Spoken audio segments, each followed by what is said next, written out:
নমস্কার।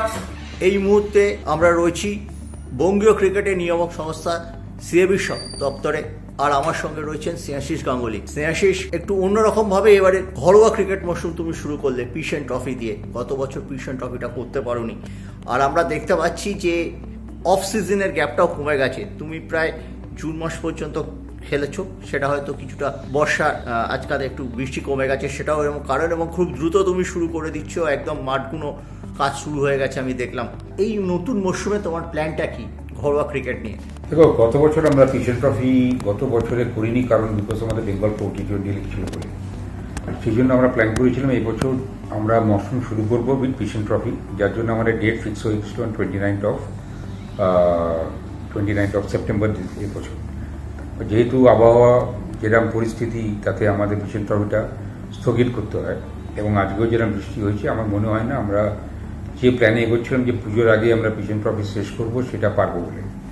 But definitely আমাদের vision অনেক বড়, কারণ আমরা এবার 4 নভেম্বর থেকে জেসি মুখার্জি দিয়ে শুরু করছি আমরা ক্রিকেট মরশুম। কারণ আমরা অনেকটা মরশুমটাকে তৈরি করেছি অ্যাকর্ডিং টু বিসিসিআই এর কিভাবে মরশুমটা ওরা সাজিয়েছে। বিসিসিআই রঞ্জি ট্রফি আগে করেছে, যেটা ওরা আগের বছর মানে গত বছর রঞ্জি ট্রফিটা পরে করেছিল। তো যেহেতু রঞ্জি ট্রফি আগে করেছে, সেই জন্য আমাদের তো আর এই বর্ষায় তো আর রেড বল ক্রিকেট খেলা সম্ভব নয়।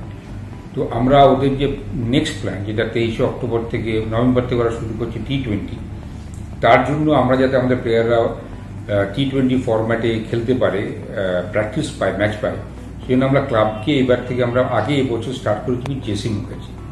এখানেও আমরা একটু চেঞ্জেস করেছি, যেটা আমি গত বছর টি20 যখন বেঙ্গল টি20 লিগ হয় তখন আমি একটা জিনিস অবজার্ভ করি যে আমাদের প্লেয়াররা বড় মাঠে টি20 খেলতে গিয়ে ইনিশিয়ালি একটু অসুবিধা হচ্ছিল, কারণ সেটা স্বাভাবিক, কারণ ওরা খেলে আসে ছোট মাঠে, সেখানে এসে ইডেন গার্ডেন্সের মধ্যে একটা 70 ইয়ার্স গ্রাউন্ডে টি20 খেলতে গিয়ে তাদের প্রথম কয়েকটা ম্যাচে অ্যাডজাস্টমেন্টের প্রবলেম হচ্ছিল।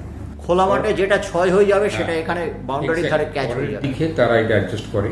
তো আমি ওই জন্য এবার জেসি মুখার্জিটাকে কি করেছি, দুটো ফরম্যাটে করেছি। যেমন আমাদের লিগ হয় সুপার লিগ, একটা বিসি ডিভিশন। আমরা সুপার লিগে 11খানা দলকে দুখানা গ্রুপে ভাগ করেছি, আর বিসি গ্রুপকে আমরা যেরকম 5টা গ্রুপে ভাগ করেছি। বাট এখানে আমরা একটা জিনিস ডিসাইড করেছি যাতে বিসি গ্রুপের প্লেয়াররাও কোয়ার্টার ফাইনাল স্টেজ থেকে খেলার সুযোগ পায়, কারণ এটা একটা বড় মঞ্চ কোয়ার্টার ফাইনাল স্টেজ।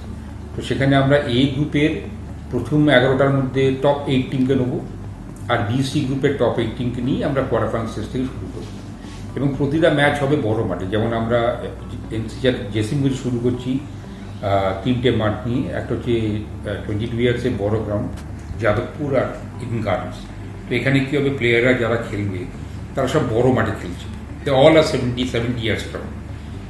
তো এবং বিসি গ্রুপ যখন খেলা হবে তারাও কিন্তু খেলছে বড় মাঠে, Jadavpur, 22 years, rangers, which is comparatively big ground, এবং আমাদের টালা পার্ক কিংবা দেশবন্ধু পার্ক, যেটা আগে প্রিপেয়ার হবে।